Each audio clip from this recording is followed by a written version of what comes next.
Hi, this is Adam Robert from Clue Wealth Management. This is another Money and You Minute video talking about changing gears in retirement. So for a lot of people, it can be a little bit stressful going through the transition into retirement where you're not quite sure how you're going to fund your expenses.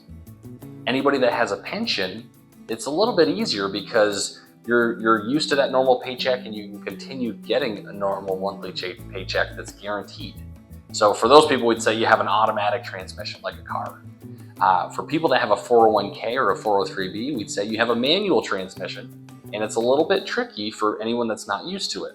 You're shifting the gears yourself, and you're in charge of how much money you take out of your retirement account, when you do it, how much you withhold in taxes, unless you have a financial planner.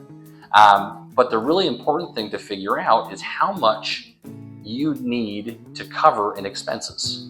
So looking at different income sources, if you have any, Social Security, a spouse's income, maybe a small pension of your own, against how much you're spending or wanting to spend. You got to figure out what that gap is that you need to fill with retirement funds. So talking with an advisor or a financial planner to figure that out is a very good exercise. Instead of just taking a random amount and thinking that's good, it might put you into more of a problem down the road if you don't really dial it in and figure out exactly what you need. So I hope this video was useful. See you again next time. Thanks.